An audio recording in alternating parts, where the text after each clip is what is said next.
Hi friends मु स्मिता आपन को स्वागत जनाउछि मोर यूट्यूब चैनल होम किचन को।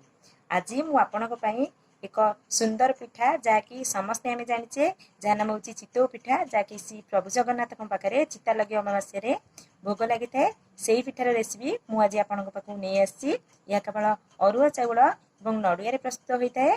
देखंतु केते सुंदर भाव में यह प्रस्तुत हो सारी। देखंतु यह केते स्मूथ मध्य होइछि। चलंतु आमे यही पिठा किपरि प्रस्तुत करबा तार रेसिपी जानि नेबा।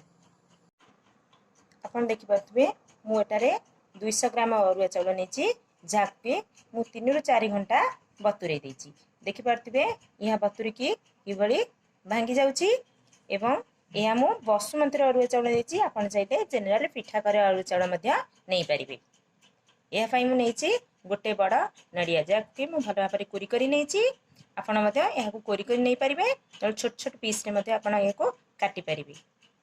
मु एठारे 200 ग्राम अरुआ चाउल पई गोटे बड़ नडिया को कोरी नेछि। जेहेतु नडिया एठारे मुख्य एठे नडिया कम बेसी करिवे नाही।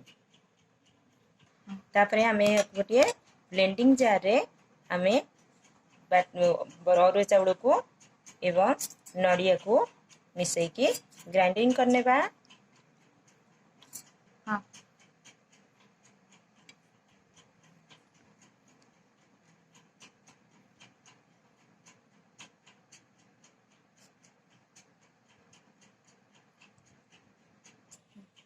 ये आपण देखि पाथबे हमर बैटर एबे रेडी हो जाईची। केते पतला होईची याको हमें ई परी पतला ही करबा। ये परे मैं ये को पात्र को काढी नै जिबा। आपण देखि पाथबे केते पतला बैटर होईची। आपण एही परी पतला ही करिवे। या द्वारा पिठा बहुत स्मूथ होता है। या को एबे हमें 3 रु 4 घंटा छाड़ी देबा फुलिया पई। एबे हमर 3 रु 4 घंटा ये भल भाबरे फुली साइलानी। एबे हमें यह को देखिबा। एबे देखि पाथबे आपण एई बळी ये भल भाबरे फुली जाईची।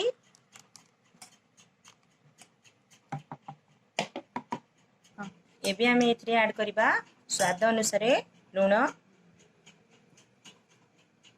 याको भल भाबरे घांटी नेबा।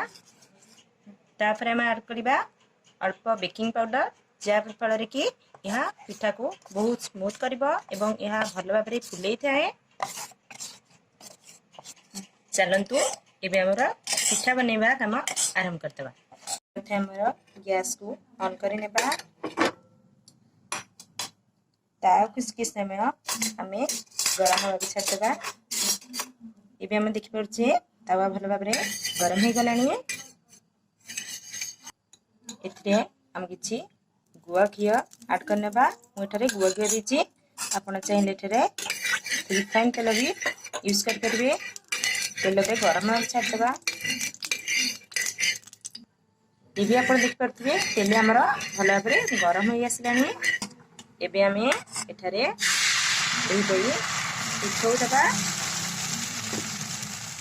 तापरे हमें किछि चीनी ता ऊपर पकई दबा। जाफल कि यह पिठा को बहुत टेस्टी आन थाए एवं मीठा पता लगी थाए। एथिरे हमें किछि पानी ऐड कर नेतिबा। जाफल कि यह पिठा को भल भाबरे फुलै थाए। या पर हमें याको किछ समय ढांकी देबा। एबे हमें चेक करनबा मो पिठा बे प्रस्तुत होइछि ना नहीं। देख पारथिबे एहार पानी मरि नाही। पानी मरिया पर्यंत याको ढांकी नेबा। एबे हमें देखिबा हमर पानी भी मरि जाइछि एवं कंचा अंश भी यार पड़ेछि। एबे हमें याको गोटे प्लेट को काढ नेबा।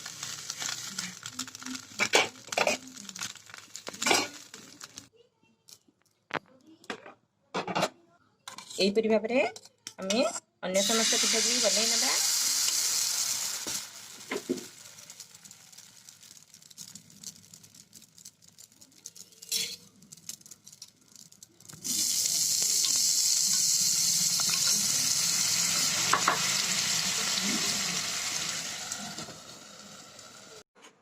एबे आपण मान देखि परथिबे हमर पिठा गुडिक संपूर्ण रूप रे तैयार हेकी रेडी हे परछि एवं केते सुंदर भाबरे फुटिछि। आपण मान देखि परथिबे एवं भल सॉफ्ट भी हेछि। आपण मान देखि परथिबे एबे आपण एहीपरि पिठा निज घरे मध्य अति सहजरे केवल अरुआ चाउल आउ नड़िया रे बनै खाई परिबे। जदि मोर एही पिठा आपनकु पसंद तेबे मो चैनल को निश्चय लाइक शेयर एंड सब्सक्राइब करिया को भूलिबे नहीं। धन्यवाद।